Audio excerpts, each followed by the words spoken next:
now, the most reasonable talk show host from Sob Choppy to the Redneck Riviera, here is Bob Kerrigan. Well, good evening and welcome to Within Reason. Bob Kerrigan with you tonight, and my partner, Bill Rankin. Mr. Rankin. Hi. We've had a few conversations before the program started. Mr. Rankin has some views and opinions that I do not share. And first, I have a question. It's an unscripted, unrehearsed question. I just thought of this question. Because we were talking about Rush Limbaugh, and we agree that Rush Limbaugh is a great self-promoter, and he's basically an entertainer. He'll say anything. And I guess, you know, there's a continuum of you have C-SPAN, which is just really purely objective, and then you got Rush Limbaugh on the other side. Where do you think this show would fall in there? Right in the middle. Perfect. This show is just absurd enough. Oh, you mean it's an average absurd show? Right. Well, no, I you know, before right. you came on, I had a following, but I think that those people. He went on vacation. They now are going to what's that Maddow woman's name and Keith Olbermann? They're going there. Now this is going to hit home because the Pentagon's unwanted projects in earmarks. The Pentagon that spends more money faster than anything in recorded history doesn't want some of the money some of the congressmen are dying to give them. We are obsessed with two things, it seems to me, Bill. Defense and locally safety. That we are willing, as the taxpayers, to pay enormous amounts of money, experience endless kinds of waste in the military, to have a strong military and to have strong local law enforcement, to the point that we're on the bridge of, on the brink of financial disaster because of this concern about safety in our military. First of all, do you have any thoughts about this? And second, are we coming near the end of this? Our ability to fund this $10 billion a year, for example, for Star Wars, this never worked and never will work. It's just a complete boondoggle of the Pentagon. So how can we There are boondoggles everywhere. I mean, the combination of patriotism and regional self-interest is just, it just knocks down everything in its path. And we get weapons that we don't need. I guess we've still got nuclear submarines, and they're going to protect us from the Taliban, I suppose, somehow that we are not smart enough to know about. It's crazy. Dwight Eisenhower warned about the military-industrial complex back when it was a tiny fraction of what it is now. And our whole system, I mean, Jeff Miller is behaving exactly the way you expect any congressman to be, bringing the pork back home. What do you mean you don't need it? You know, somebody will get this money and they'll vote for me. And that's the way it works. And how do you, McCain addressed this problem? How do you get politicians to act in the national interest? How do you get them to act? How do you do that? Because they're elected at the local level. Right. And the Pentagon has figured out, like anybody would figure out, you create and fund jobs in that community, we got that congressman's vote. When Bush was the president, anything you wanted to do, let's have an anti-terrorist helium reserve. Let's have an anti-terrorist giveaway to Halliburton. Now it's stimulus. Now it's going to be stimulative. Let's do some crazy project that nobody needs. Not a lot of difference, really, depending on who's up there. You tend to think the Democrats are a little crazier now, but for me, for 6 years of listening to Bush and the Republicans and Jeff Miller, right up in the front of the parade. You're probably right, because Bush spent money like crazy. Bush is not a conservative by any means. Doubled the deficit. I mean, you know, you can't justify Bush as a fiscal conservative, or really any kind of conservative. We don't have anybody up there.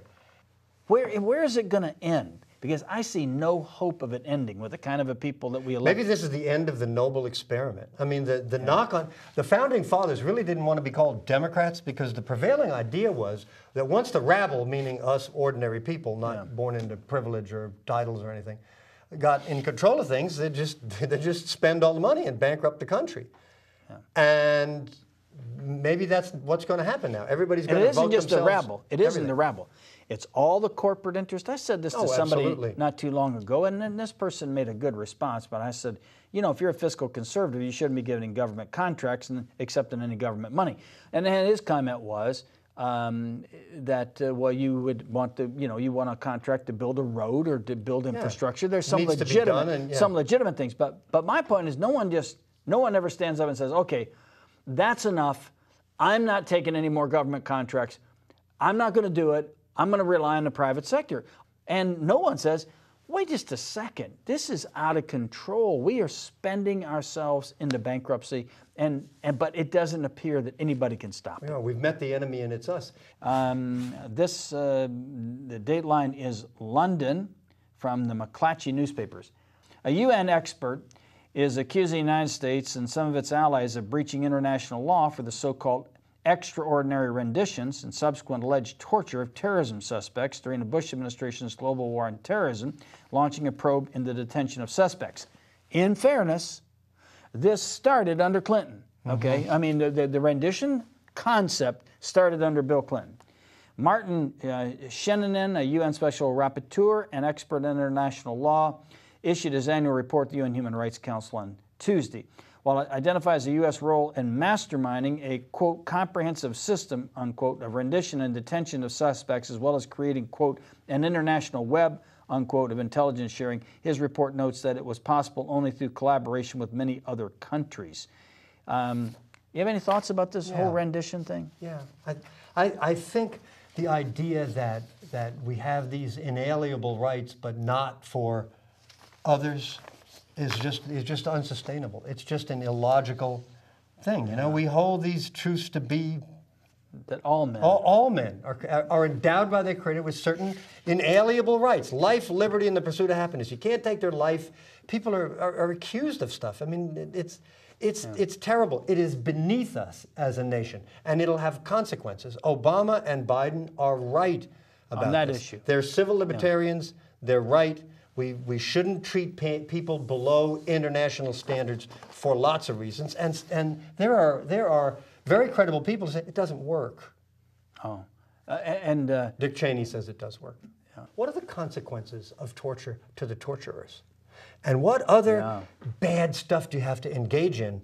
I mean, the CIA justified this by saying, well, the agents who were doing this might be exposed by this, so to protect them, now we have to protect people for doing their jobs because what they're doing is abhorrent by international standards. Well, that kind of proves the point. Standards of our decency and our constitutional freedoms. It is abhorrent to people. One of the things, we talked about this Bagram prison in Afghanistan, and it is troubling that we are not applying any standards of due process or any standards of fairness or charging people with specific crimes, and that we're running that prison in Afghanistan, and that Obama has done anything about it. I mean, that really does trouble me. That you mean we're going to run prisons in countries in which we're engaged in what they call some kind of war, we don't torture people, but give them to the Afghans. They know how to take care of them. And they say that Bagram makes. We did this a couple weeks ago. Makes Guantanamo look like a picnic grounds. I don't know if that's true or not, but it just seems so outrageous that we have done this all over the world in the name of fighting somebody, whoever this abstract. The global war on terror. That whole concept, that whole formulation is completely flawed.